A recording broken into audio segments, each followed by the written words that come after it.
ওয়াসজুদ ওয়াকতারিব, সাজদা দাও আর সাজদা দেওয়ার মাধ্যমে আমার নিকটবর্তী হয়ে যাও, আমার নৈকট্যশীল বান্দা হয়ে যাও।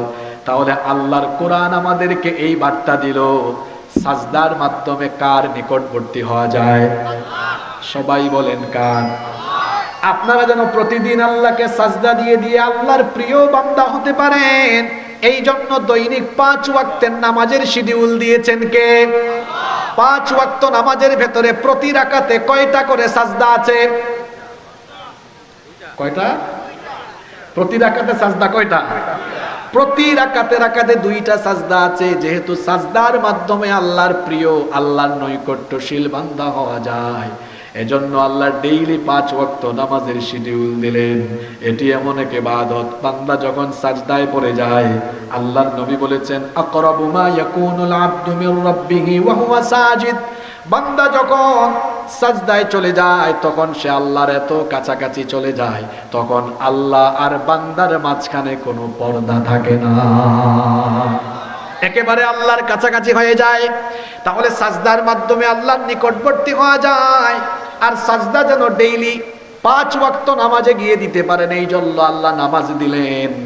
কিন্তু আমাদের খবর হলো এমন, 5 ওয়াক্ত নামাজের মধ্যে আমাদের কোনো যাওয়ার কোনো খবর নাই। একটু আগে প্রশ্ন করলাম, আপনারা সবাই আল্লাহর নৈকট্যশীল বান্দা হতে চান কিনা? জি হুজুর, সবাই চাই। আচ্ছা বলেন তো দেখি, আমরা সবাই জান্নাতে যেতে চাই কি চাই না? কারা কারা যেতে চান না হাত তুলেন। আচ্ছা, ভুল করে তুলছে, অসুবিধা নাই। আল্লাহ মানুষের মুখেরটা নেন না, ভিতরেরটা নেন। সুবহানাল্লাহ পড়বেন না? আচ্ছা, এবার হাত তুলেন দেখি, সবাই জান্নাতে যেতে চাই কারা কারা? হাত তুলেন। ওকে ওকে ওকে ওকে, এবার থাকেন, হাতটা উপরের দিকে থাকে। এবার আমার দিকে তাকান। তারা জান্নাতে যেতে চায়, কিন্তু তারা নামাজে অনেকে যেতে চায় না। হাত নামায়েন না। এখানে বহু আল্লাহর কুতুব আছে যারা রাত 11:30 ধরে কষ্ট করে ওয়াজ শুনতেছে, কিন্তু এশার নামাজটা কাজা করে আসছে। হাত নামান। এমনকি পেশাব করে পানিও নেয় নাই। এমনও বহু মানুষ এখানে আছে না নাই? এমনও বহু মানুষ এখানে আছে, এশার নামাজ কাজা করে মাহফিল শুনতে বসেছে। মহিলা প্যান্ডেলে এইরকম মা বোনেরাও থাকতে পারে। এখানে আমার সামনে বহু যুবক থাকতে পারে, যেই যুবকেরা আজকে সারাদিনে একবারও পেশাব করে পানি নেয় নাই। যে ব্যক্তি নাপাক থাকে তার সাথে ফেরেশতা থাকে না, তার সঙ্গে থাকে শয়তান। এজন্য যুবক ভাইদেরকে বলবো, খবরদার নাপাক থাকবেন না, সব সময় পবিত্র থাকবেন। নামাজের কথা বলছিলাম, নামাজের মাধ্যমে আল্লাহর নিকটবর্তী হওয়া যায়, আল্লাহর নৈকট্যশীল বান্দা হওয়া যায়, আল্লাহর প্রিয় হওয়া যায়। কিন্তু আমরা জান্নাতে যেতে চাইলেও নামাজে যেতে চাই না। নামাজ ছাড়া কি জান্নাতের কোনো গন্ধ পাওয়া যাবে নাকি? কিয়ামতের দিন সর্বপ্রথম যে আমলের হিসাব না হবে, সেই আমলের নাম কি? সবাই বলেন, সেই আমলের নাম কি? ওয়াজ তো সবাই জানে, কিন্তু আমল করে না। আমাদের দেশে হবে সেই ছেলে কবি বলেছেন, কথায় না বড় হয়ে কাজে বড় হবে। আমরা কথা বলি বেশি, কিন্তু কাজ করি কম। রাত 12টা-1টা পর্যন্ত ওয়াজ শুনে ফজরের নামাজ কাজা করে। বলেন তো, ওয়াজ শোনা গুরুত্বপূর্ণ নাকি নামাজ আদায় গুরুত্বপূর্ণ?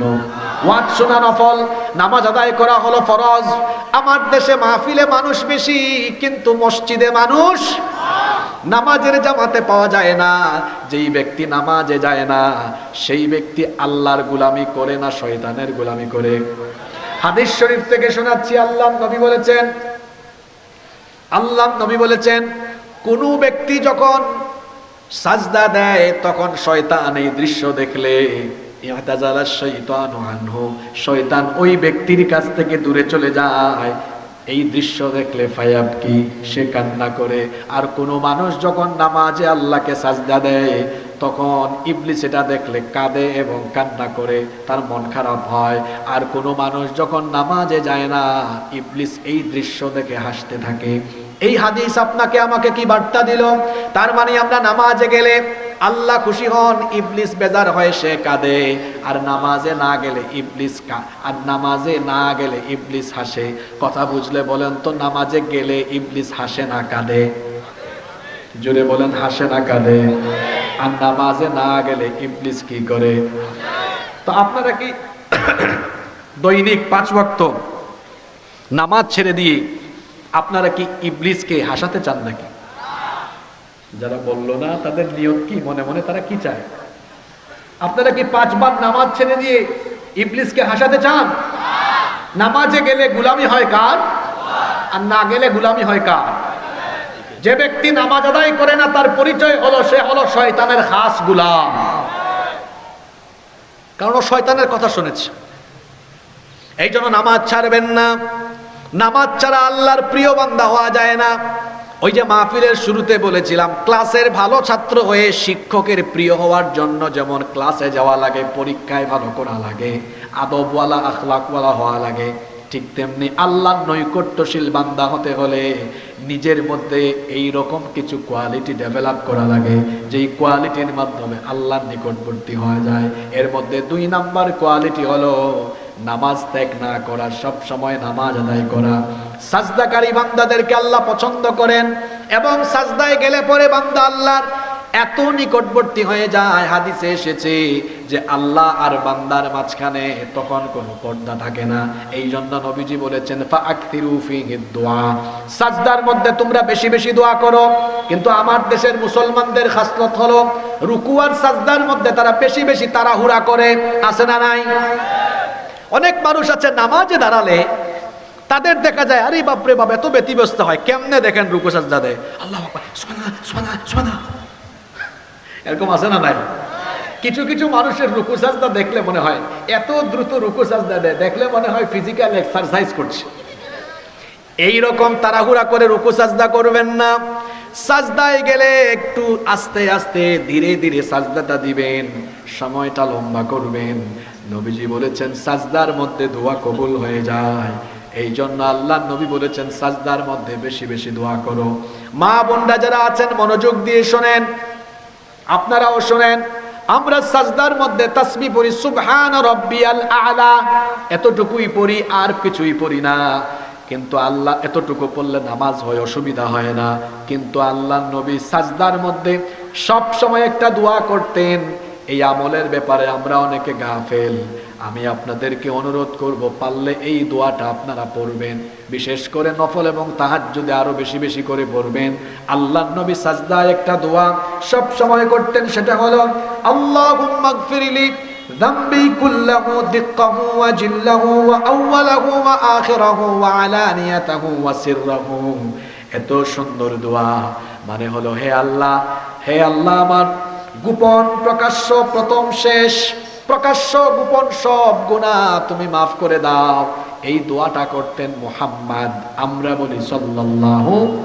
এই জন্য সাজদায় কখনো তাড়াহুড়া করবেন না। একবার আল্লাহর নবী সাহাবীদেরকে বললেন, একবার আল্লাহর নবীকে সাহাবীরা জিজ্ঞেস করলেন, ওগো আল্লাহর নবী, কিয়ামতের ময়দানে যখন সব নবীর উম্মতরা হাসরের মাঠে থাকবেন, কি করে আপনি আপনার উম্মতকে সেদিন চিনবেন? আল্লাহর নবী তখন বললেন, শোনো, অনেকগুলো ঘোড়ার মধ্যে যদি একটা ঘোড়ার কপাল থাকে সাদা, সেটা যদি হারিয়ে যায়, তাহলে অনেকগুলো ঘোড়ার মধ্যে সাদা কপালওয়ালা ঘোড়া থাকলে সেটাকে চেনা যাবে নাকি? তখন সাহাবীরা বললেন, অবশ্যই সেটাকে চেনা যাবে। আল্লাহর নবী বললেন, কিয়ামতের দিন সব নবীর উম্মতের ভেতরে আমার উম্মত থাকলে তাদেরকেও চেনা যাবে। কারণ যারা নামাজে আল্লাহকে রুকু দিত, সাজদা দিত, সেই সকল বান্দাদের দেখা যাবে তাদের অঙ্গ প্রত্যঙ্গগুলোতে সেদিন নূরের ঝলকানিতে ঝলমল করতে থাকবে। রুকু সাজদায় যারা তাড়াহুড়া করে তাদেরকে নবীজি নামাজ চোর বলেছেন। হাদিস শরীফে এসেছে আসওয়াউন নাসি সারিকা আল্লাযী ইয়াসরিকু মিন সালাতিহি, সবচেয়ে নিকৃষ্ট চোর হলো যে নামাজের মধ্যে চুরি করে। সাহাবীরা বললেন, কাইফা ইয়াসরিক সালাতাহু ইয়া রাসূলুল্লাহ? আমরা বলি সাল্লাল্লাহু আলাইহি ওয়াসাল্লাম, নামাজ আবার চুরি করে কেমনে? আল্লাহর নবী বললেন, লা ইউতিম্মু রুকুআহা ওয়ালা সুজুদাহা ওয়ালা খুশুআহা, যারা নামাজের রুকু সাজদা ঠিকমতো দেয় না, যাদের নামাজে খুশু থাকে না, এদেরকে নামাজ চোর বলেছেন মুহাম্মদ, আমরা বলি সাল্লাল্লাহু। এজন্য রুকু সাজদায় তাড়াহুড়া করবেন না, ধীরে ধীরে রুকু সাজদা দিবেন। আর 5 ওয়াক্ত নামাজের মধ্যে 1 ওয়াক্ত ওয়াক্ত নামাজও কাজা করবেন না, কারণ নামাজ ছাড়া আল্লাহর প্রিয় বান্দা যেমন হওয়া যায় না, নামাজ ছাড়া জান্নাতের গন্ধও পাওয়া যায় না। নামাজ হলো এমন এক ইবাদত, আল্লাহর নবী বলেছেন লা দীনা লিমান লা সালাতা লাহু, যার মধ্যে নামাজ নাই তার মধ্যে দ্বীন নাই। নামাজের ব্যাপারে এক কথা এক বাক্যে বলছি, যার মধ্যে নামাজ নাই তার মধ্যে ঈমান নাই। সোজা কথা, সাফ কথা, যার মধ্যে নামাজ নাই তার মধ্যে ঈমান নাই। আরো একটা কথা বলে দেই, সেটা হলো নামাজকে বলা হয় রাসুল ইবাদা, ইবাদতের মগজ, ইবাদতের মাথা। মাথা ছাড়া যেমন কোনো মানুষের পরিচয় পাওয়া যায় না, ঠিক তেমনি ভাবে নামাজ ছাড়াও কোনো মুমিনের পরিচয় পাওয়া যায়। আচ্ছা, আপনাদের রাস্তায় যদি আল্লাহ না করুক, বোঝানোর জন্য বলতেছি আর কি, একটা অ্যাক্সিডেন্ট হয়, সেখানে যদি 4-5 জন মানুষের মাথা কাটা থাকে, তাহলে কি মাথা ছাড়া দেহ দিয়ে কোনো মানুষের পূর্ণাঙ্গ পরিচয় পাওয়া যাবে নাকি? মানে সাথে সাথে পাওয়া যাবে পরিচয়? পাওয়া যাবে না। মাথা ছাড়া যেমন কোনো ব্যক্তির পরিচয় সাথে সাথে পাওয়া যায় না, ঠিক তেমনি নামাজ ছাড়াও কোনো মুসলমানের আসল পরিচয় পাওয়া যায় না। ঠিক তো বললেন, পা ধরে বলে যাচ্ছি, প্লিজ নামাজ ছাড়বেন না। নামাজ নামাজ এটি হলো এমন এক আমল, এর মাধ্যমে বান্দা আল্লাহর নৈকট্যশীল প্রিয় বান্দায় পরিণত হয়ে যায়। সুবহানাল্লাহ। এজন্য আমরা 5 ওয়াক্ত নামাজি হব তো? জোরে বলি ইনশাআল্লাহ। 3 নাম্বার, আল্লাহর নৈকট্যশীল বান্দাদের 3 নাম্বার গুণাবলী হলো এরা হলো আল্লাহর জিকিরকারী। এরা সব সময় জিকির করে কার? এখন জিকির মানে আপনি কি বুঝেন? আমাদের দেশে ওই যে ব্রাহ্মণবাড়িয়া, কুমিল্লা, ওইসব অঞ্চলে অনেক ব্যাককলরা জিকির বানাইছে, হুক্কুর হুক্কুর, এগুলোকে তারা জিকির বানাইছে। আপনারা ফেসবুকে এগুলো দেখেন না? হুক্কুর হুক্কুর। একজনকে দেখলাম ফেসবুকে ওই দিন জিকির করতেছে, আমি বললাম এর কি কুষ্ঠকাঠিন্য হইল নাকি? জিকির মানে কি? জিকির হলো 3 প্রকার। একটা হলো কওলি, আরেকটা হলো ফি'লি, আরেকটা হলো আমালি। এই কয় প্রকার জিকির? কওলি মানে হচ্ছে মুখে মুখে আল্লাহর জিকির করা। আচ্ছা, আপনারা ভাত খাওয়ার সময় শুরুতে কি বলেন? সবাই বলেন বিসমিল্লাহ। কার নাম নিলেন? জিকির মানে স্মরণ করা। তাহলে খাওয়ার টাইমে আল্লাহর নিয়ামত, রিজিক ভোগ করছেন, স্মরণ করলেন কারে? এটাও একটা জিকির। ঘর থেকে বের হলে কি বলেন? বিসমিল্লাহি তাওয়াক্কালতু আলাল্লাহ। কার নাম স্মরণ করলেন? কোনো ভালো কাজে বিসমিল্লাহ বলছেন। এই যে টয়লেটে ঢোকার আগে দোয়া করলেন, বের হওয়ার সময় দোয়া পড়লেন, এই সব জায়গায় স্মরণ করলেন কাকে? এগুলো হচ্ছে কওলি জিকির। কওলি কওলি মানে বলে বলে জিকির করা। হঠাৎ করে দেখে যে সুন্দর কিছু বলছে, মাশাআল্লাহ, এখানে প্রশংসা করেছে কার? সুবহানাল্লাহ বলেছে। আমার দেশে অনেকে সুন্দর কিছু দেখলে বলে ওয়াও, অ্যামেজিং। তো ওয়াও বলার কি দরকার? এটাকে সুন্দর করে বানিয়েছেন কে? আর সব সুন্দরের চাইতে মহা সুন্দর যিনি, তিনি কে? দুনিয়া সুন্দর, মানুষ সুন্দর, আসমান সুন্দর, জমিন সুন্দর, সুন্দরে সুন্দরে পাল্লা, জানি না কত সুন্দর তুমি আল্লাহ, জানি না কত সুন্দর তুমি আল্লাহ। সুবহানাল্লাহ। তিনি হচ্ছেন সুন্দরের কারিগর। তো কওলি জিকির মানে হচ্ছে এই যে সকাল সন্ধ্যায় আমরা অনেক জিকির করি না, সকাল সন্ধ্যার অনেক জিকির আছে না, এগুলো কওলি। আমালি জিকির মানে কি? আমালি। আচ্ছা, কওলি আরেকটা বললাম কি? ফি'লি। আরেকটা কি বললাম? আমালি। কওলি তো বললাম। ফি'লি হচ্ছে আমি আমার কাজে কর্মের সময় আল্লাহকে স্মরণ করছি। আমি এমন এক অফিসে চাকরি করি, আমার সামনে ঘুষের বান্ডিল নিয়ে আসছে, হ্যাঁ, তখন আমি অন্তর দিয়ে আল্লাহকে কি করলাম? স্মরণ করলাম। আচ্ছা, আমি একটু মিস্টেক করেছি। কওলি, তারপরে আরেকটা হচ্ছে কি? অন্তর দিয়ে আরেকটা করা, আরেকটা হচ্ছে আমালি মানে কাজ দিয়ে করা। অন্তর দিয়ে আল্লাহর জিকির করা মানে কি? এটাকে বলা হয় অন্তর দিয়ে জিকির করা। মানে আমার কাছে ঘুষ নিয়ে আসতো, আমি অন্তরের সাথে সাথে ভয় পয়দা করলাম কার? জোরে বলেন, ভয় পয়দা করলাম কার? আমি আল্লাহর সন্তুষ্টির জন্য এটা ত্যাগ করলাম। এবার আসেন আমালি, কাজে কর্মের মাধ্যমে আমি আল্লাহর জিকির করছি। সেটা কিভাবে? সেটা হচ্ছে আমি অসন্তুষ্ট হন, আল্লাহ নারাজ হন, এইরকম কোনো কাজ আমি করব না। এটার নাম কি? জিকির।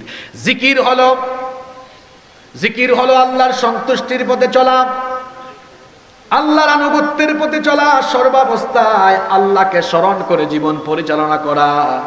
আর আল্লাহ তাআলাকে যেই অন্তর স্মরণ করে না, যেই ব্যক্তির অন্তর আল্লাহর স্মরণ করে না, যার অন্তরে আল্লাহর জিকির থাকে না, এরা হলো জিন্দা লাশ, এরা হলো জিন্দা।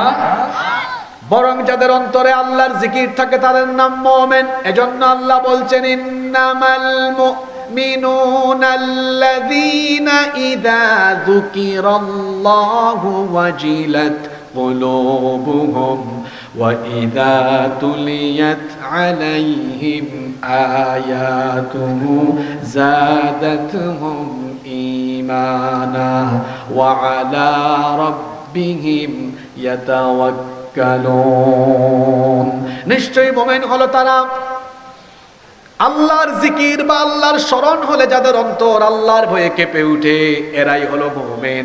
আর যাদের অন্তরে আল্লাহর জিকির থাকে না, এরা হলো জীবিত লাশ, এদেরকে আমি বলি জিন্দা লাশ। আল্লাহর জিকির যার কলবে থাকে না, ওই ব্যক্তি কখনো প্রকৃত মুমিন হতে পারে। আল্লাহর জিকির অন্তরে থাকা মানে হলো সব সময় আমি আল্লাহকে এমন ভাবে স্মরণ করব। যুবক ভাইরা শোনেন, এই যে ফেসবুকে গেলাম, ইউটিউবে গেলাম, আজে বাজে ভিডিও চলে আসলো, আজে বাজে ভিডিও চলে আসার সাথে সাথে অন্তরে আমি আল্লাহর স্মরণ নিয়ে আসলাম। আল্লাহর স্মরণে আমি আল্লাহর ভয়ে তখন সাথে সাথে আজে বাজে কাজ, ভিডিও দেখা ত্যাগ করলাম। তার মানে হলো আমার অন্তরে কার জিকির আছে? আরো জোরে বলেন, কার? আর যারা আল্লাহর জিকির করে, আল্লাহ তাআলা এদেরকে এত পছন্দ করেন। হাদিসে কুদসিতে এসেছে, আল্লাহ তাআলা বলেছেন, আনা ইনদা যান্না আবদি বি, বান্দা আমার ব্যাপারে ধারণা করে যেমন, আমি তার কাছে ঠিক তেমন। ওয়া আনা মাহু হিনা ইয়াযকুরুনি, বান্দা যখন আমার জিকির করে আমি তখন ওই বান্দার সাথেই থাকি। ইন যাকারানি ফি নাফসিহি যাকারতুহু ফি নাফসি, বান্দা যখন আমাকে একা একা স্মরণ করে, আমিও আমার বান্দাকে তখন স্মরণ করি। এজন্য কোরআনে আল্লাহ বলেছেন, ফাযকুরুনি আযকুরুকুম ওয়াশকুরুলি ওয়ালা তাকফুরুন, তোমরা আমার জিকির করো, আমিও তোমাদের জিকির করব। কত বড় কথা! বান্দা আল্লাহর জিকির করলে আল্লাহ বান্দার জিকির করেন। আল্লাহু আকবার। তরিকাটা কেমন? তরিকাটা হলো এমন, আল্লাহ নবী আল্লাহ তাআলা বলেছেন, এটা হাদিসে কুদসি, বান্দা যখন একাকী আমাকে স্মরণ করে, আমিও আমার বান্দাকে একা একা স্মরণ করি। ওয়া ইন যাকারানি ফি মালাইন যাকারতুহু ফি মালাইন হুম খায়রুম মিনহুম, আর বান্দা যখন একা একা না করে, কোন সমাবেশে আমার জিকির করে, যেমন এই যে আমরা এত বড় সমাবেশ, এখানেও এতক্ষণ ধরে কোরআনেরও একটা নাম জিকির, ইন্না নাহনু নাযালনা যিকরা ওয়া ইন্না লাহু লাহাফিজুন, এইখানেও জিকির থেকে কথা বলা হচ্ছে। এই যে আমরা এখানে সবাই মিলে আল্লাহর জিকির করছি, আল্লাহ বলছেন, যখনই কোনো বান্দারা সমবেত হয়ে আমার জিকির করে, আমি এর চাইতে আরো উত্তম সমাবেশে আমার বান্দাদের জিকির করি। সুবহানাল্লাহ তো পড়ছেন, কিন্তু কিরকম কি বুঝে পড়ছেন? এই যে আমি বললাম, আমি না, মানে আল্লাহ বলছেন যে তোমরা যখন কোনো সমাবেশে আমার জিকির করো, আমি এর চেয়ে আরো উত্তম সমাবেশে তোমাদের জিকির করি। আচ্ছা, এর চাইতে উত্তম সমাবেশ কোনটা? জি, ইয়েস, মাশাআল্লাহ, শুকরান জাজিলান। পেছন থেকে আমার ভাই সঠিক বলেছেন। আমরা এখন, এটা কি, মরিয়ম বাজারে একটা স্কুল মাঠে আল্লাহর জিকির করছি। আল্লাহ এখন ফেরেশতাদেরকে ডাকছেন, ফেরেশতা সমাবেশ দেখে বলতেছেন, আদম বানানোর সময় তোরা আমাকে সবার আগে নিষেধ দিয়েছিলে, বলছিলে এরা গিয়ে রক্তপাত করবে, হানাহানি করবে, তাকায়া দেখ মরিয়ম বাজারের দিকে আমার বান্দারা আমার জিকির করছে, এই জন্য আমিও তোদেরকে ডেকে আরশে আজিমে আমার বান্দাদের জিকির করলাম। তার মানে বান্দা যখন জমিনে আল্লাহর জিকির করে, আল্লাহ তখন বান্দার জিকির আরশে আজিমে করেন। সুবহানাল্লাহ কইতে ইচ্ছে করে না? আল্লাহর জিকিরকারী বান্দা যারা, আল্লাহর প্রিয় হলো। এজন্য সব সময় আমাদের মুখে, কলবে, কাজে কর্মে জিকির থাকবে কার? আল্লাহ। 4 নাম্বার, নফল, বিশেষ করে তাহাজ্জুদের আমল, তাহাজ্জুদ গুজারি যারা, তাহাজ্জুদের আমল করে যারা, আল্লাহর প্রিয় বান্দা হলো তারা। রাতের বেলা তো তাহাজ্জুদ পড়ার টাইম আপনার নাই, আপনার টাইম হলো মোবাইল চালানো, আপনার টাইম হলো ফেসবুক চালানো। 3টা 4টা পর্যন্ত ফেসবুকেই পড়ে থাকে। যুবকদের অবস্থা বড় খারাপ। আমার দেশের যুবকেরা মোবাইল ফোনে এত আসক্ত, দেখলে মনে হয় এমনভাবে মোবাইলটা রাত 3টা পর্যন্ত স্ক্রল করে, দেখলে মনে হয় সে মোবাইলের ভিতর তাহাজ্জুদ পড়ে। এই হলো তাদের পরিস্থিতি। যুবক ভাইদেরকে বলবো, এই যে এত লম্বা রাত, শীতকাল হলো ইবাদতের জন্য সবচেয়ে মোক্ষম সময়। দিন ছোট থাকে, পারলে বেশি বেশি নফল রোজা রাখবেন, অন্তত সোমবার আর বৃহস্পতিবারের রোজাগুলো রাখেন। শীতকালে দিন ছোট না বড়? জোরে বলেন, ছোট না বড়? রোজা রাখতে মজা, গরমও লাগে না, ঠান্ডা। রাত অনেক লম্বা, তাড়াতাড়ি ঘুমিয়ে যান।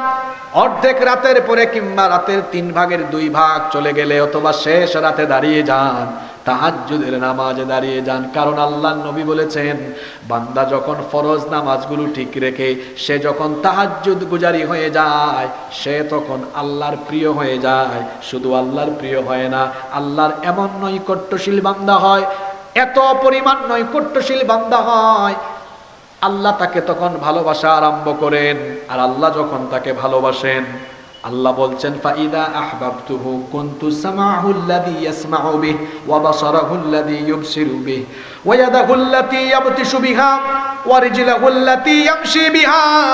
আল্লাহ বলছেন, যখনই আমি আমার কোনো বান্দাকে ভালোবাসি, তখন তার কান আমার কান হয়ে যায়, তার চোখ আমার চোখ হয়ে যায়, তার হাত আমার হাত, তার হাত এটা আমার হাতের মতো আমার হাত হয়ে যায়, তার পা তখন এমন হয় যেটা দিয়ে সে চলে ওইটাও আমার পছন্দের হয়ে যায়। সুবহানাল্লাহ পড়বেন না?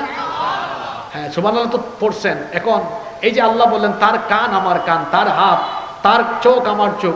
এখন কোনো কিছু কি আল্লাহর, কোনো কিছু কি দিয়ে কি আল্লাহ তাআলাকে তুলনা করা যাবে? লাইসা কামিথলিহি শাইউন, কোনো কিছুই তার মতো নয়। কিন্তু আল্লাহ যে এখানে বলেছেন তার চোখ আমার চোখ, তার কান আমার কান, এর মানেটা কি? এর মানে হলো তার কান আমার সন্তুষ্টির কান, তার চোখ আমার সন্তুষ্টির চোখ, তার হাত পা আমার সন্তুষ্টির হাত পা হয়ে যায়। তার মানে তার এই অঙ্গ প্রত্যঙ্গগুলো আমার অসন্তুষ্টির পথে কখনো যায় না। অর্থাৎ আমি যখন তাকে ভালোবাসি, তার চোখ, তার কান, তার হাত, তার পাকে আমার সন্তুষ্টির পথে পরিচালিত করি। বিষয়টা একটা উদাহরণ দিয়ে বুঝাইলে আপনারা বুঝবেন। আচ্ছা, আপনারা বলেন তো, কোনো মা বাপ দেখতেছে তার ছেলে বা মেয়ে চোখের সামনে তার সন্তান আগুনে পড়ে যাচ্ছে, এটা দেখলে তার মা বাপ দাঁড়িয়ে থাকবে না সন্তানটাকে টেনে আনবে? কি করবে? টেনে আনবে। কেন? কারণ সন্তানের প্রতি মা বাবার দরদ দিলের ভেতরে আসে না নাই?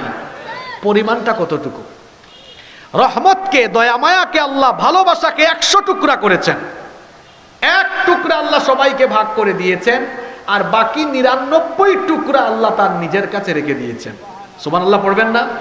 1 টুকরা সবাই মিলে ভাগযোগ করে পাইয়া এখন ওই মা বাবাই দেখতেছে তার চোখের সামনে সন্তান আগুনে পড়লে ফিরাইয়া আনে, তো 99 টুকরা ভালোবাসা যার কাছে আছে, সেই আল্লাহ যদি কাউরে ভালোবাসেন, ওই ব্যক্তির কান বাজে কিছু শুনলে আল্লাহ দয়া করে তার কানকে বাজে কিছু থেকে ফিরাইয়া আনেন।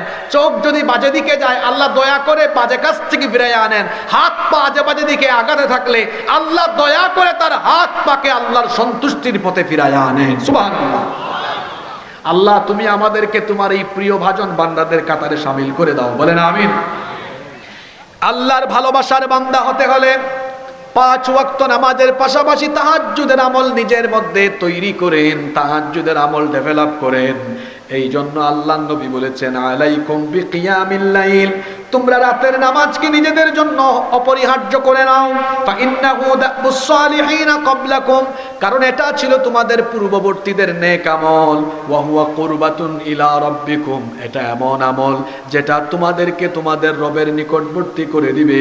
ওয়া মুকাফফিরাতুল লিসসাইয়্যাত, এবং এটা এমন এক আমল যার মাধ্যমে গুনাহসমূহ মিটে যাবে। সুবহানাল্লাহ। এই জন্য রাতের তাহাজ্জুদকে নিজের আমল বানিয়ে নেন।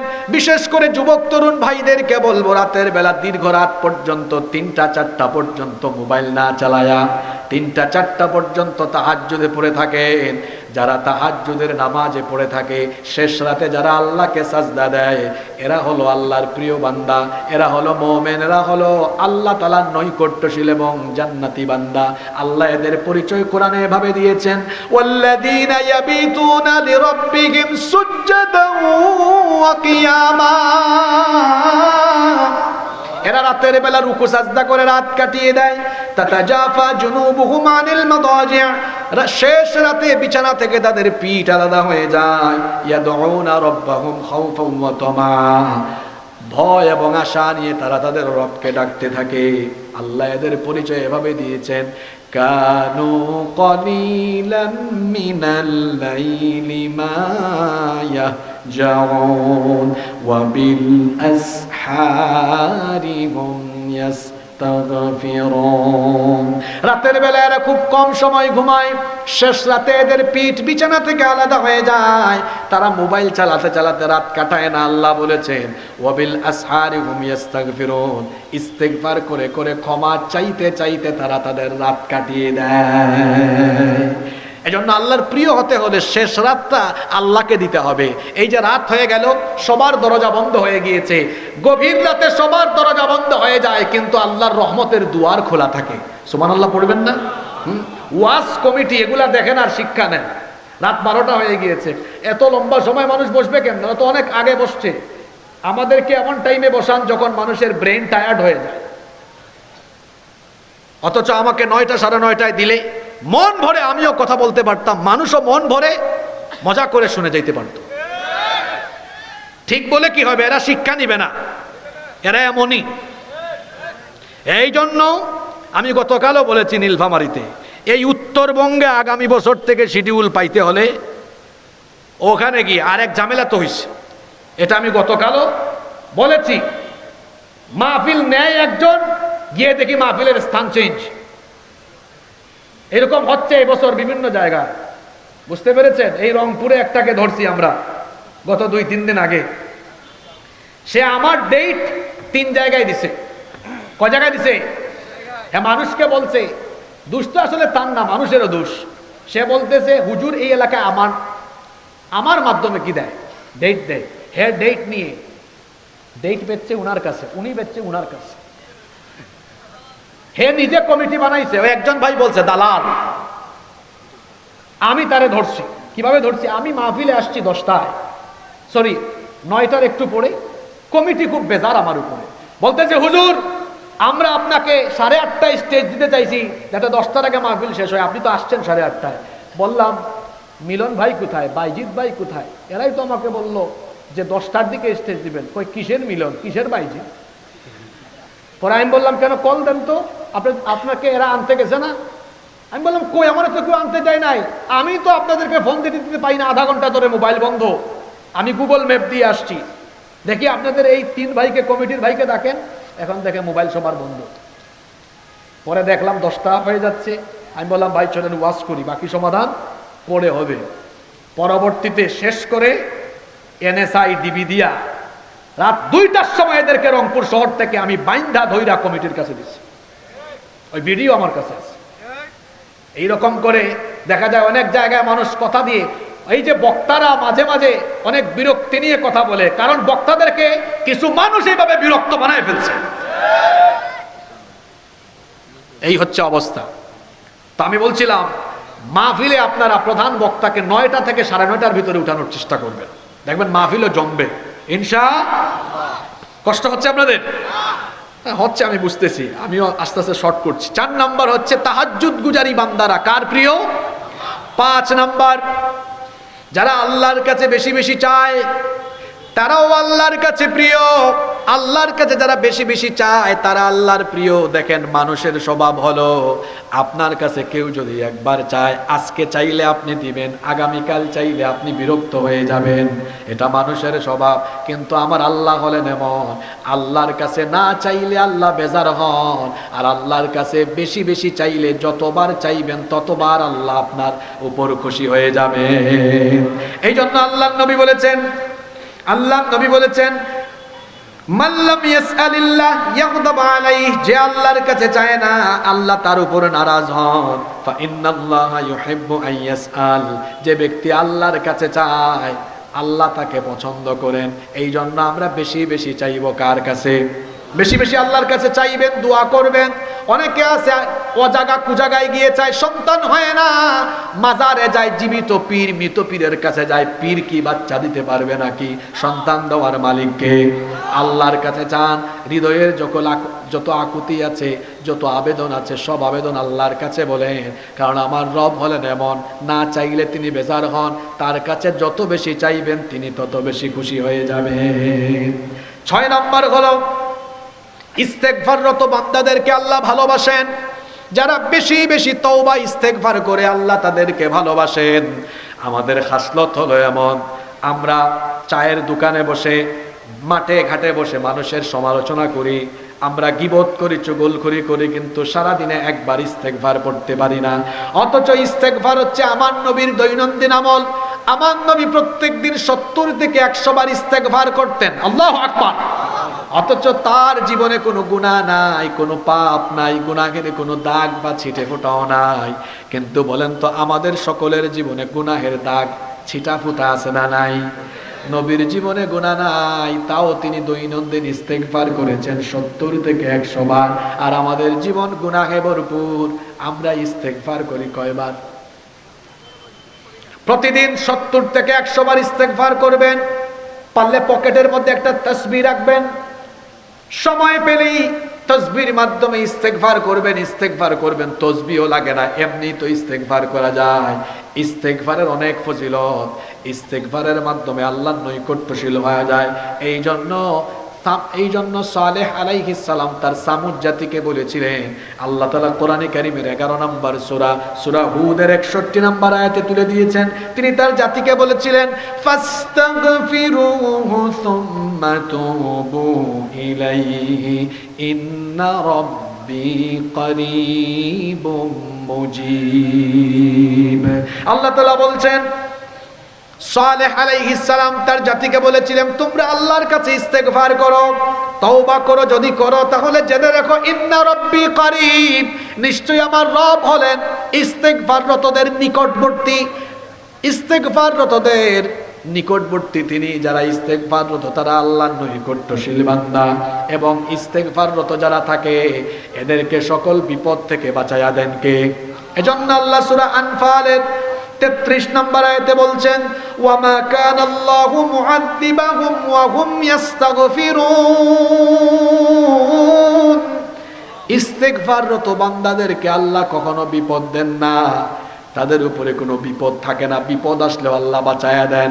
এজন্য হাদিস শরীফে এসেছে, আল্লাহর নবী বলেছেন, মাল্লাজিমাল ইস্তিগফার জাআলাল্লাহু মিন কুল্লি দিকিম মাখরাজা ওয়া মিন কুল্লি হাম্মিন ফারাজা ওয়া মিন হাইথু রাযাকাহু লা ইয়াহতাসিব। যারা ইস্তিগফারের আমল করে আল্লাহ এদেরকে বিপদ থেকে বাঁচায়া দেন, সকল টেনশন দূর করে দেন, এবং তাদেরকে কল্পনাতীত জায়গা থেকে যিনি রিজিকের ব্যবস্থা করে দেন তিনি কে? আপনি যে এত টাকা উপার্জন করেন, আপনি যে চাকরি করেন, ব্যবসা করেন, কৃষি কাজ করেন, বরকত হইতেছে না কেন? ইস্তেগফার বাড়ান, দেখবেন বরকত দিবেন কে? বিপদ আপদ দূর হয়ে যাবে। একবার এক বুজুর্গ ব্যক্তি গাড়িতে উঠে বসেছেন। উনি কিছুক্ষণ পরপর পড়তেছেন আস্তাগফিরুল্লাহ, আস্তাগফিরুল্লাহ, আস্তাগফিরুল্লাহ। পাশের প্যাসেঞ্জার বলতেছে, আচ্ছা ভাই, আপনি কিছুক্ষণ পরপর আস্তাগফিরুল্লাহ, আস্তাগফিরুল্লাহ পড়তেছেন কেন? তিনি তখন তাকে এই আয়াত দিয়ে জবাব দিয়েছেন, বললেন, ওয়ামা কানাল্লাহু মুআযযিবাহুম ওয়া হুম ইস্তাগফিরুন। ইস্তেগফাররতদের উপরে আল্লাহ বিপদ দেন না। বুঝাতে চাইলেন, দেখো আমরা গাড়িতে আছি, রিস্কে আছি, যে কোনো সময় দুর্ঘটনা হতে পারে। শুধু গাড়ি কেন, যে কোনো জায়গায় যে কোনো সময় যে কোনো দুর্ঘটনা হতে পারে কি পারে না? এই জায়গায় হতে পারে, হতে পারে না? গোটা পৃথিবীটাই হলো রিস্কি জোন। তিনি তাকে জবাব দিলেন, দেখো আল্লাহ তো কোরআনে বলেছেন ইস্তেগফাররত ব্যক্তিকে আল্লাহ গজব দিবেন না, আল্লাহ তাকে বিপদ থেকে বাঁচাবেন। আমি গাড়িতে আছি, ভাবলাম বসেই যেহেতু আছি ইস্তেগফার করতে থাকি, তাহলে গাড়িতে কোনো বিপদ হবে না, আল্লাহ বিপদ থেকে বাঁচায় দিবেন। সুবহানাল্লাহ। সারাদিন সময় করে করে 70 থেকে 100 বার ইস্তেগফার করবেন। রাজি আছেন তো সবাই? 7 নম্বর হলো ইহসান। ইহসান মানে কি? ইহসান মানে হলো কোনো কাজ সুন্দরভাবে করা, ভালোভাবে করা। শুধু আমল করলেই হয় না, আল্লাহর নবী বলেছেন ইন্নাল্লাহা ইউহিব্বু ইযা আমিলা আহাদুকুম আমালান আইয়ুতখিনাহু, নিশ্চয়ই তোমাদের মধ্যে কোনো ব্যক্তি যখন কোনো কাজ সুন্দরভাবে গুছিয়ে ভালোভাবে করে সে আমলকে আল্লাহ পছন্দ করেন। এই জন্য সারা জীবন ভর আল্লাহর ইবাদত হবে এমন ভাবে। ইহসান হলো আন তা'বুদাল্লাহ কাআন্নাকা তারাহু ফাইন লাম তাকুন তারাহু ফাইন্নাহু ইয়ারাকা। এই অনুভূতি অন্তরে রাখা, যখন ইবাদত করবেন বন্দেগীর ভিতরে এই স্মরণ থাকবে, এই স্মরণ থাকবে আপনি আল্লাহকে দেখছেন। আপনি যদি আল্লাহকে দেখতে নাও পারেন তো মনে রাখবেন আপনাকে যিনি দেখছেন, আপনার সকল কর্মকাণ্ড যিনি পর্যবেক্ষণ করছেন তিনি কে? আল্লাহ বলছেন ওয়া আহসিনু ইন্নাল্লাহা ইউহিব্বুল মুহসিনিন, ইহসান করো, মুহসিনিনদেরকে পছন্দ করেন, ভালোবাসেন কে? এই জন্য সকল কাজের ভেতরে ইহসান নিয়ে আসতে হবে। ৮ নম্বর হলো পিতামাতার খেদমত করে যারা আল্লাহর নৈকট্যশীল, আল্লাহর প্রিয় বান্দা হলো তারা। পিতামাতা এমন সেনসিটিভ জায়গা, আল্লাহর নবী বলেছেন পিতামাতা হচ্ছেন এমন রিদার রব্বি ফি রিদাল ওয়ালিদাইন ওয়া সাখাতুল্লাহি ফি সাখাতিল ওয়ালিদাইন। পিতামাতার সন্তুষ্টিতে আল্লাহ সন্তুষ্ট, পিতামাতার অসন্তুষ্টিতে আল্লাহ অসন্তুষ্ট। কেউ যদি তার আব্বা আম্মার খেদমত করে তার বাপ মাকে সন্তুষ্ট করতে পারে, আল্লাহ তখন বলেন যেহেতু তোমার সন্তানের উপরে তোমরা সন্তুষ্ট, এই জন্য তার উপরে আমি আল্লাহ সন্তুষ্ট হয়ে গেলাম। এই জন্য আব্বা আম্মার খেদমত করবেন, পিতামাতাকে কষ্ট দিবেন না। পিতামাতাকে কষ্ট দেয় যারা জাহান্নামী হলো তারা। নবীজি বলেছেন হুমা জান্নাতুকা আও হুমা নারুকা, পিতামাতা তোমার জান্নাত অথবা তারা হলো তোমার জাহান্নাম। তাদের খেদমত করলে জান্নাত, কষ্ট দিলে জাহান্নাম। আর পিতামাতাকে যারা আঘাত দেয়, কষ্ট দেয়, এরা আল্লাহ তাআলার, এরা আল্লাহ এদের উপর নারাজ হয়ে যান, নাখুশ হয়ে যান। পিতা মাতাকে যারা সন্তুষ্ট রাখে আল্লাহ তাদের উপর সন্তুষ্ট হয়ে যান। নাম্বার 9 নাম্বার আল্লাহ নৈকট্যশীল বান্দাদের 9 নাম্বার পরিচয় হলো তারা হলো উত্তম চরিত্রবান। ইবনে মাসউদ রাদিয়াল্লাহু আনহু থেকে হাদিস এসেছে, তিরমিজি এবং মুসনাদে আহমদ থেকে হাদিস বর্ণিত হয়েছে। আল্লাহর নবী একদিন সাহাবীদেরকে বললেন আলা উখবিরুকুম বিমান ইউহাররামু আলান নার, আমি কি তোমাদেরকে ওই ব্যক্তির খবর বলবো না যেই ব্যক্তির উপরে আল্লাহ জাহান্নামের আগুন হারাম করে দিয়েছেন? সাহাবীরা বললেন সেই ব্যক্তিকে? আল্লাহর নবী বললেন তুহাররামু আলা কুল্লি করিবিন হাইয়িনিন লাইয়িনিন সাহলিন। আল্লাহর নবী বললেন যেই ব্যক্তি ভদ্র, নম্র, আচার আচরণে অমায়িক, উত্তম চরিত্রবান, যারা আল্লাহর সবচাইতে নিকটবর্তী এবং আল্লাহর জান্নাতি বান্দা হলো তারা। চরিত্রবান যদি হতে চান 3টা জিনিসের প্রতি বেশি গুরুত্ব দিতে হবে। 3টা অঙ্গ। কয়টা অঙ্গ? চোখ, জবান, লজ্জাস্থান। চোখ, জবান, লজ্জাস্থান, এই 3 অঙ্গ দিয়ে গুনাহ হয় সবচাইতে। সুন্দরী জরিনা হেঁটে গেল, চক্ষু দেখলো, চোখের জিনা। আল্লাহ বলেছেন কুল্লিল মুমিনিনা ইয়াগুদ্দু মিন আবসারিহিম, ও নবী মুমিনদেরকে বলেন চক্ষুকে যেন পরনারী থেকে নিম্নগামী করে রাখে। চক্ষুকে যদি হেফাজত করা যায়, মোবাইল চালাচ্ছে, ইউটিউবে ফেসবুকে গিয়েছে, আজে বাজে ভিডিও যদি অ্যাভয়েড করতে পারে, চোখের হেফাজত করতে পারে, অর্ধেক গুনাহ থেকে বেঁচে যাবে। আরেকটা হলো জবান, 3 নাম্বার হলো লজ্জাস্থান। এই 2 অঙ্গের কথা এক হাদিসে এসেছে। আল্লাহ নবীকে একবার জিজ্ঞেস করা হলো মা আকতারু মা ইউদখিলুন নাসান নার, কোন জিনিসের কারণে মানুষ সবচেয়ে বেশি জাহান্নামে যাবে? আল্লাহ নবী বললেন 2টা জিনিসের অপব্যবহারকারীরা জাহান্নামী হবে। 1 নাম্বার হচ্ছে আলফাম, তার মুখ। 2 নাম্বার হচ্ছে ওয়াল ফারাজ, লজ্জাস্থান। এই 2টা জিনিস দিয়ে দুনিয়াতে গুনাহ হয় সবচেয়ে বেশি। যেমন মিথ্যা বলে জবান দিয়ে, চুগলখড়ি করে জবান দিয়ে, মিথ্যা সাক্ষ্য দেয় জবান দিয়ে, গীবত করে জবান দিয়ে, এরপরে ওয়াদার খেলাফমূলক কথাও বলে জবান দিয়ে, কষ্টদায়ক কথা বলে জবান দিয়ে। জিনিস হলো একটা, এক জিনিস দিয়ে গুনাহের পরিমাণ হয় কম না বেশি। এই জন্য জবান যদি কেউ নিয়ন্ত্রণ করতে পারে, আমার আরেকটা হাদিস মনে পড়ে গেল। আল্লাহর নবী একদিন মুআদ ইবনে জাবাল রাদিয়াল্লাহু আনহুকে বললেন মুআদ এই জিহ্বা কন্ট্রোল করো, কারণ জবান যদি কন্ট্রোল না করো কিয়ামতের দিন জাহান্নামীদেরকে, জবানের অপব্যবহারীদেরকে কিয়ামতের দিন উপর করে জাহান্নামে ফেলা হবে। মনে রাখবেন জবানের আঘাত এটা এমন এটা মানুষের দিলের মধ্যে তীরের মতো গিয়ে লাগে। জবান, এটা দিয়ে মানুষের মন জয় করে যায়। আবার এই জবান দিয়ে এমনও হয় যে সবকিছু মানুষ জবানের অপব্যবহারে হারিয়ে ফেলে। দেখেন না, আমার দেশে এক রাবেয়া বছরী গোটা দেশকে খেপায় দিছে, শুধু মুখ দিয়ে একটা কথা বাইর করছিল, গোটা দেশ খেপে গেছে। বোঝেন নাই আপনারা? জবান হলো এমন। আবার দেখেন, লজ্জাস্থানের কথা বলছিলাম, বিবাহ বহির্ভূত হারাম রিলেশন, লজ্জাস্থানের অপব্যবহারের ফলেও মানুষ চরিত্রহীন হয়ে যায়, জাহান্নামী হয়ে যায়। এই জন্য জবান আর লজ্জাস্থানের যারা হেফাজত করবে, নবীজি তাদের ব্যাপারে বলেছেন, বুখারী শরীফের হাদিস, আল্লাহর নবী বলেছেন, মাইয়াবমাল্লি মা বাইনা লাহিয়াইহি ওয়া রিজলাইহি আদমানু লাহুল জান্নাহ, যে ব্যক্তি তার মুখ এবং লজ্জাস্থানের হেফাজত করবে, এই দুটির জিম্মাদারি যারা গ্রহণ করবে, আমি নবী কাল কিয়ামতের দিন তাদের জন্য জান্নাতের জিম্মাদার হয়ে যাব।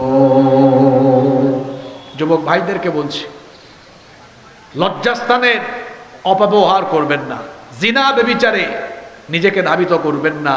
নিজের চরিত্রকে ঠিক রাখলে আল্লাহর রাসূল বলেছেন, কিয়ামতের দিন আমি তোমার জন্য জান্নাতের জিম্মাদার হয়ে যাব। সুবহানাল্লাহ পড়বেন না? 10 এবং সর্বশেষ হলো তাকওয়াবান যারা, আল্লাহর প্রিয় বান্দা হলো তারা। আল্লাহ তাকওয়াবানদের সাথে আছেন, তিনি তাদেরকে পছন্দ করেন। এজন্য আল্লাহ বলেছেন, ইন্নাল্লাহা ইউহিব্বুল মুত্তাকিন, মুত্তাকিনদেরকে যিনি পছন্দ করেন, জোরে বলেন তিনি কে? মুত্তাকি বা তাকওয়াবান কারা? সংক্ষেপে যদি বলি, তাকওয়াবান হলো তারা সর্বাবস্থায় আল্লাহর ভয় হৃদয়ে লালন করে যারা, তাকওয়াবান হলো তারা আল্লাহর ভয়ে নিষিদ্ধ কাজ ছেড়ে দেয়, আল্লাহ যা আদেশ করেছেন তা করে, যা নিষেধ করেছেন তা ছেড়ে দেয়। আমাদের সমাজের চারপাশে ফিতনার উপকরণ কম না বেশি? তাকওয়ার উদাহরণ, একটা উদাহরণ দিয়ে আমি আপনাকে বুঝাই দিই।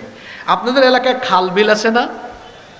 খালে বিলে বাইম মাছ পাওয়া যায়। আপনারা কি ওটাকে বাইম মাছ বলেন নাকি? বাইম মাছ। আচ্ছা, এই বাইম মাছ থাকে কোথায়?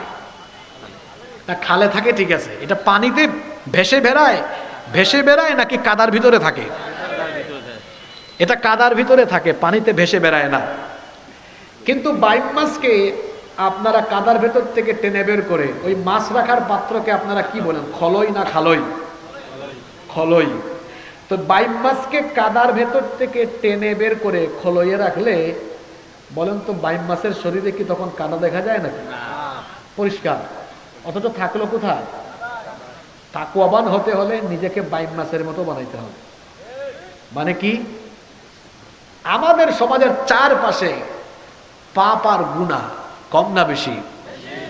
বাইম মাছ যেমন কাদার ভেতরে থাকলেও তারে টেনে বের করলে দেখা যায় সে পরিষ্কার, আমি আপনিও পাপ আর গুনাহে পরিপূর্ণ সমাজে এমন ভাবে আল্লাহকে ভয় করে চলবো, মালাকুল মউত যেদিন আমার শরীর থেকে রূহ বের করে দেখবে, সেও যেন দেখে এইটাও বাইম মাছের থেকে আরো পরিষ্কার, আরো পবিত্র, আরো বেশি ভালো, আরো পরহেজগার। সুবহানাল্লাহ। তার মানে আমার চারপাশে গুনাহ থাকবে, কিন্তু গুনাহ আমাকে স্পর্শ করতে পারবে। যুবক ভাইয়েরা, চরিত্রের প্রতি আমার ভাইয়েরা মনোযোগী হন। আজকে আমার যুবকদের চরিত্র নষ্ট করার জন্য কত শয়তানি উপাদান। একদিকে মাদকের ছড়াছড়ি, অন্যদিকে যৌনতা, অশ্লীলতা, জিনা, ব্যভিচার দিয়ে আমার যুব সমাজের চরিত্রকে নষ্ট করার অপচেষ্টা চালানো হচ্ছে। যুবকদেরকে বলবো, ভাইয়েরা আমার, মাদক থেকে এবং তথ্য প্রযুক্তির অপব্যবহার থেকে নিজেকে সেভ করবেন। ওই বাইম মাছের মতো, সে কাদায় আছে, কাদা তার গায়ে লাগে নাই।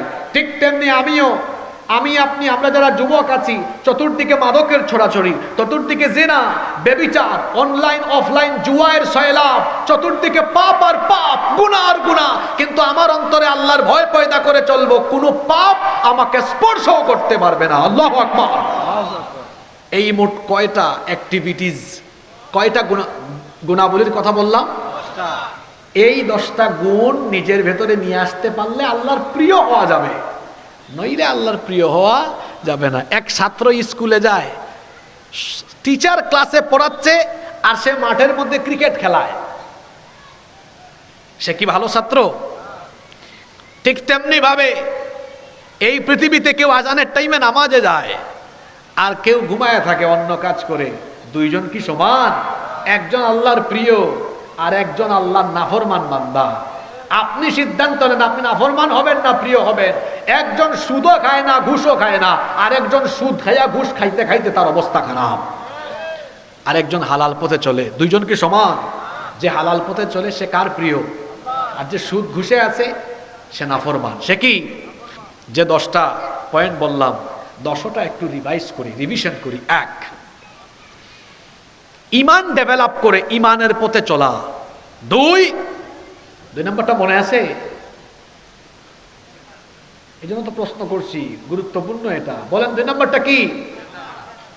সবাই বলেন সালাত। বলেন সবাই বলেন কি? আজকে ফজরের জামাতে শামিল হবেন তো? 12:30 পর্যন্ত ওয়াজ শুনে কি হবে? ফজর যদি কাজা করেন, নামাজি যারা আল্লাহর প্রিয় তারা, বেনামাজি যারা এরা আল্লাহর প্রিয় হতে পারবে। তারপর 3 নাম্বার কি বলেছি?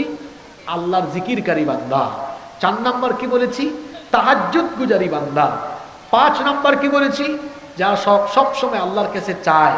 তারপর 6 নাম্বার কি বলেছি? ইস্তেগফারকারী বান্দা। 7 নাম্বার বলেছি মুহসিন, যারা ইহসান করে। 8 নাম্বার বলেছি যারা পিতামাতার খেদমত করে। 9 নাম্বার বলেছি যারা নিজের চরিত্রকে উত্তম চরিত্র বানাতে পারে। 10 নাম্বার বলেছি যারা অন্তরে তাকওয়া লালন করতে পারে। এই 10টা কোয়ালিটি, 10টা গুণে গুণান্বিত যারা আল্লাহর প্রিয়, আল্লাহর নৈকট্যশীল, আল্লাহর জান্নাতি বান্দা হলো তারা। সুবহানাল্লাহ পড়বেন না? এই 10টার ভেতরে সব চলে আসছে। এজন্য আসুন এই 10টা গুণে আমরা নিজেদেরকে গুণান্বিত করি। আল্লাহ তুমি আমাদের সবাইকে এই 10টা গুণে গুণান্বিত হওয়ার তৌফিক দান করো। আমরা সবাই বলি আমিন। সম্মানিত উপস্থিতি, এখানে কি কোনো ব্যাগ ট্যাগ গিয়েছে? চাদর ব্যাগ ট্যাগ গিয়েছে? ব্যাগ বা চাদর গিয়েছিল? হ্যাঁ, যায় নাই। ঠিক আছে, আমরা কিছুক্ষণের মধ্যে, আপনাদের এলাকায় মোনাজাত হয় না? না, ঠিক আছে, আমরা কিছুক্ষণের মধ্যে শেষ করব ইনশাআল্লাহ। কেউ দাঁড়াবেন না। এই যে পাশে মাদ্রাসা, এই মাদ্রাসার উন্নতি অগ্রগতি হোক আমরা সবাই চাই কি চাই না? কারা কারা চান দেখি তো হাতটা তুলেন তো। মাশাআল্লাহ, স্বেচ্ছাসেবক ভাইয়েরা একটু চাদর ব্যাগ নিয়ে ঢুকেন। আপনারা এই হাতটা এবার নামাইয়া পকেটে ঢুকান, মানুষের পকেটে ঢুকাইয়েন না, নিজের পকেটে ঢুকান। এই 2টা হাতকে এখন দানের হাত বানান। এই মাদ্রাসার উন্নতি করবে আমরা সবাই এই হাতকে দানের হাত বানাবো।